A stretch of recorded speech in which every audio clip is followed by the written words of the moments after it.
할렐루야. 이 새벽에 하나님의 말씀을 삼함으로 나오신 우리 모든 성도님들을 축복하고 환영합니다. 오늘 우리에게 주시는 하나님의 말씀은 예레미야 16장 14절부터 21절까지입니다. 본문의 말씀은 제가 봉독하겠습니다.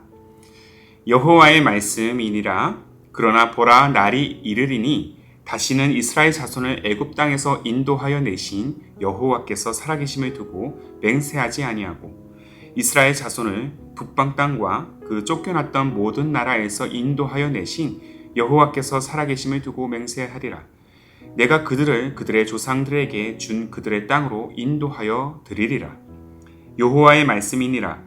보라, 내가 많은 어부를 불러다가 그들을 낫게 하며 그 후에 많은 포수를 불러다가 그들을 모든 산과 모든 언덕과 바위 틈에서 사냥하게 하리니 이는 내 눈이 그들의 행위를 살펴보므로 그들이 내 얼굴 앞에서 숨기지 못하며 그들의 죄악이 내 목전에서 숨겨지지 못함이라.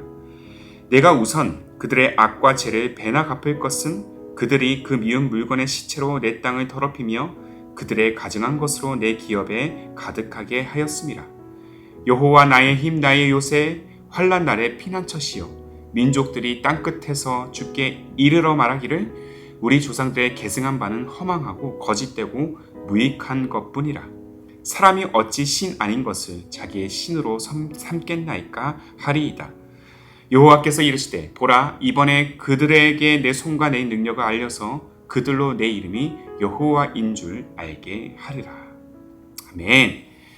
오늘 말씀은 연약한 자들을 향한 하나님의 사랑법이라는 제목으로 나누기를 원합니다. 저는 대학 시절에 대학생 선교단체 중 하나였던 IVF에서 신앙훈련을 받았습니다. 3학년 2학기부터는 제가 캠퍼스 학생 대표로도 섬긴 적이 있었는데요. 이 IVF에서는 리더로 세워지기 전에 예비 리더 훈련이라는 2주간의 코스를 밟아야 합니다. 이 훈련의 내용은 크게 두 가지예요. 첫 번째는 이 귀납적 성경 훈련입니다. 관찰, 해석, 적용의 과정을 통해서 본문을 올바른 관점으로 바라보게 하고 또 일상과 캠퍼스 생활에 이 성경의 가치를 심도록 그렇게 훈련을 받습니다. 또 성경 전체 이야기를 이 구속사적인 관점으로 바라보도록 아주 심도 있는 강의들도 들었습니다. 이 훈련은 제 인생에서 가장 유익한 과정이었고 지금도 저의 신앙과 목회 또 설교의 토대가 되고 있어요. 그리고 이 두 번째는 바로 복음 훈련이었어요. 그런데 이 훈련은 그저 복음을 아는 데에만 머물게 하지 않습니다. 복음을 경험하게 했습니다. 그 경험의 처음 단계가 바로 이 죄에 대한 직면이었어요. 내 영혼이 왜 죄인인지, 왜 죽음의 심판을 받을 수밖에 없는지를 철저하게 점검하는 시간이었다는 것입니다. 개인적으로는 이 훈련은 굉장히 좀 어려웠습니다. 성경 훈련은 굉장히 재밌었거든요. 근데 이 복음에 대한 직면, 죄에 대한 직면에 대한 훈련은 좀 어려웠어요. 내 안에 보이지 않는, 심지어 미처 의식하지 못했던 죄의 모습까지도 다 끄집어서 내가 마주할 수 있게 만들었기 때문입니다. 그렇게 스스로 나의 죄성을 점검하게 하도록 또 소그룹을 통해서 또 나의 어떤 이 스스로 돌아보는 나의 점검의 시간을 통해서 그 과정을 면밀히 나누고 또 고민하면서 기도하는 과정을 거쳤습니다. 그런데 이 훈련을 받을 때는 참 마음이 힘들었지만 그때 저는 이 복음이 가지는 진정한 가치를 알게 되었습니다.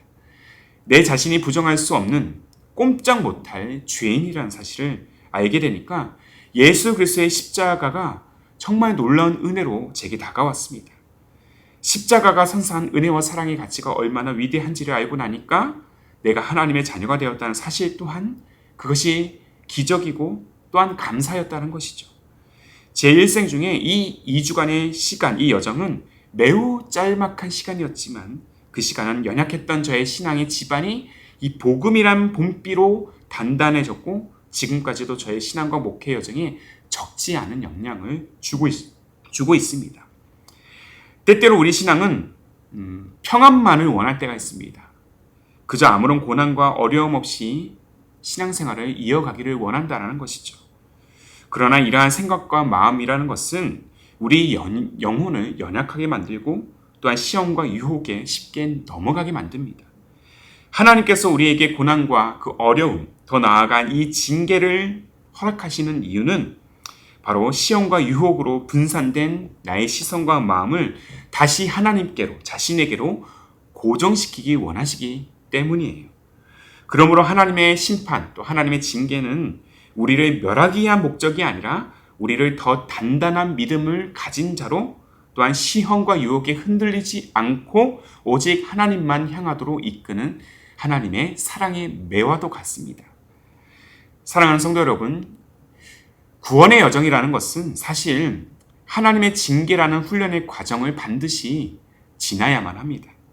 그저 내가 원하는 방식대로, 욕심대로 구원이 이루어지기를 원한다면 과연 그것이 진정한 구원이 이루어질 수 있을 것인가?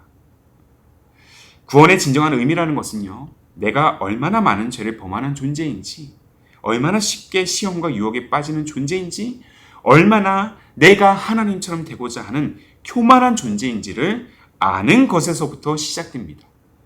물론 이 사실을 자각, 곧 스스로 깨닫는 방법이 가장 좋지만 미련한 인간은 외부의 어떤 자극이 없이는 자신이 죄인임을 쉽게 자각할 수 없는 특성을 또한 지니고 있어요. 자신의 죄에 대해서 인간이 얼마나 둔한 존재인가 하면 말로 해서는 안 먹힌다라는 겁니다. 인간 스스로의 능력으로는 어찌할 수 없는 극한의 상황까지 가야 그제서야 자신이 죄인임을 깨닫게 된다는 것이죠. 제가 부디 소망하는 것은 저와 여러분 모두가 스스로 죄인됨을 자각하는 영성을 지니기를 원합니다. 신앙의 경고등이 켜지는 순간 우리 죄악을 고백할 줄 알아야 한다는 것이죠. 그런데 대부분의 사람들은 자신에게 가시적인 어려움이 닥쳐야만 자신에게 문제가 있다는 사실을 알게 됩니다. 자, 분명한 사실은 인간의 죄에 대한 하나님의 심판, 하나님의 징계는 오늘 큐티 제목에도 나와 있는 것처럼 구원을 위한 것입니다. 구원을 위한 심판이라는 것이죠. 오늘 남유다를 향해 심판이 진행되는 그 과정 속에서도 하나님의 구원 목적이 여실히 지금 드러나고 있습니다. 자, 본문 14절과 15절의 말씀 다시 한번 제가 읽어드릴게요. 여호와의 말씀이니라. 그러나 보라, 날이 이르리니 다시는 이스라엘 자손을 애굽 땅에서 인도하여 내신 여호와께서 살아계심을 두고 맹세하지 아니하고 이스라엘 자손을 북방 땅과 그 쫓겨났던 모든 나라에서 인도하여 내신 여호와께서 살아계심을 두고 맹세하리라. 내가 그들의 조상들에게 준 그들의 땅으로 인도하여 드리리라. 자, 먼저 15절을 두고 많은 성경학자들은 두 번째 출애굽이라고 명명합니다. 14절부터 여러분들 보시면 저자는 지금 두 가지의 출애굽 사건을 언급하고 있어요. 14절에서는 말 그대로 과거의 출애굽, 430년간의 애굽의 압제로부터 해방시킨 사건입니다. 그리고 15절은요, 새로운 출애굽, 곧 북방 땅과 쫓겨났던 그 모든 나라에서 포로된 백성들을 주께서 인도하셔서 다시 본국으로 귀환하시겠다는 계획인 것이죠. 자, 이전 출애굽은 과거의 사건이라면 이 새 출애굽은 앞으로 일어날, 앞으로 하나님께서 약속하실 사건입니다. 자, 15절은 이 15절을 다시 보시면 여호와께서 살아계심을 두고 맹세하리라는 문장이 나오죠. 이는 너희들이 알다시피 고통과 압제를 당하던 너희를 내가 인도하여 낸 그 구원해 낸 것처럼 이 바벨론에 포로된 너희를 내가 반드시 인도하실 것이다 라는 하나님의 약속인 것입니다. 비록 백성들은 심판을 면할 수는 없지만 너희를 향한 하나님의 구원 역사는, 나의 구원 역사는 결코 멈추지 않을 것이다. 내가 너희를 포기하지 않을 것이다. 내가 너희를 돌이켜 다시 나의 백성이 되도록 이끌겠다는 하나님의 의도가 숨겨져 있다는 것입니다. 이 약속 안에서 하나님의 심판이 진행되는 것이에요.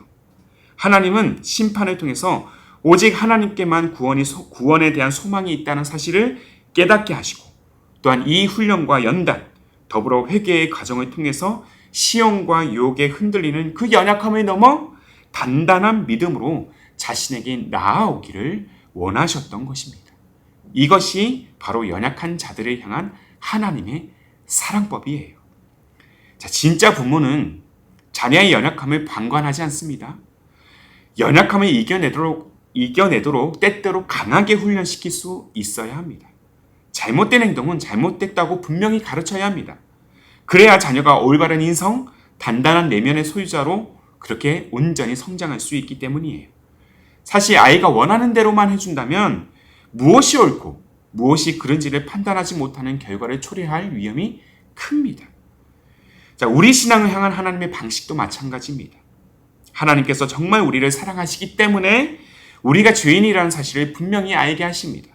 죄를 알아야 은혜와 복음의 가치를 우리가 제대로 알 수 있기 때문입니다. 그래서 때때로 우리로 하여금 혹독한 대가를 치르게 하세요. 어부를 불러다가 백성들을 물고기 잡듯이 잡게 하고 포수를 불러다가 백성들을 사냥하게 하실 것이란 말씀이 언뜻 보기에는 참으로 무섭고 참 하나님이 냉정하게 다가옵니다. 우리에게 닥친 고난과 시험이 우리 마음을 너무도 힘들게 하지만 이 지난한 여정을 지나는 이유는 단 한 가지예요. 연약한 우리 믿음이 더 단단해지기 위해서입니다. 어쩌면 고난은 우리를 향한 하나님의 지극한 사랑의 표현일지도 모르겠어요. 하나님께서 우리를 사랑하신다는 증거인 것이죠. 그래서 바울은 고난을 유익으로 여기는 것입니다. 사랑하는 성도 여러분, 지금 고난 중에 처하고 계십니까? 그럼에도 고난을 또한 나의 어려움을 피하려고만 하지 마십시오. 그리고 그 고난 중에 함께 하시는 사랑의 하나님을 바라보십시오. 그 고난을 이겨내도록 도와달라고 또한 간청하십시오. 그리고 기대하십시오. 시험과 고난을 통해서 더 굳건해질 우리의 믿음을, 그리고 마침내 우리에게 이루실 하나님의 구원 역사를, 이 사실을 오늘도 우리가 믿음으로 고백하면서 나의 고난 중에도 하나님의 그 사랑을 깊이 깨달아 다시 믿음의 발걸음을 옮기는 그러한 저와 여러분의 삶이 되기를 주님의 이름으로 축복합니다. 아멘. 기도하겠습니다. 마주한 고난 앞에서 우리의 영혼은 지치고 또한 마음이 상할 때가 많지만 고난과 시험 중에서도 함께 하시는 주님이 계시기 때문에 오늘도 우리는 믿음으로 일어섭니다. 때때로 우리의 영혼의 연약함 때문에 이 고난의 순간들을 통과해야 하지만 이를 통해 우리는 우리 믿음이 더 단단해질 줄로 믿습니다. 수많은 죄악에서 돌이켜 다시 돌아오도록 이끄시는 하나님 아버지, 우리의 고난이, 우리의 시험이 우리를 향한 하나님의 사랑의 역사임을 또한 신뢰하게 하여 주옵소서. 그리고 우리를 향한 하나님의 구원 역사는 결코 끊기지 않음을 믿습니다. 부디 연약한 우리의 영혼이 시험과 고난을 통과하는 이 여정을 포기하지 않고 주님의 이끄심을 따라 온전히 나아가도록 성령의 우리를 도와주옵소서. 그리고 연약함을 강함으로 단련시키고자 하시는 그 하나님의 계획, 하나님의 마음, 하나님의 사랑을 또한 분명히 우리가 알게 하옵소서. 오늘도 변함없는 약속으로 우리의 삶을 인도하실 우리 주님 예수님의 이름으로 기도하옵나이다. 아멘. 오늘도 주신 말씀을 따라서 우리 두 가지의 기도 제목을 붙들고 함께 기도하기를 원해요. 먼저는 우리 영혼이 시험과 고난을 통과하는 오늘의 여정을 포기하지 않고 주님의 이끄심을 따라 온전히 나아가는 믿음이 되도록 인도하여 주옵소서. 한 걸음 더 나아가 이 땅의 연약한 영혼들이 시험과 고난을 통해 하나님의 온전한 사랑을 경험함으로 흔들리지 않는 굳건한 믿음으로 세워지게 하옵소서. 이 두 가지의 기도 제목을 우리가 간절한 마음으로 고백하시면서 기도로 하루의 삶을 열어가시기를 바랍니다. 함께 마음을 다해 기도하겠습니다.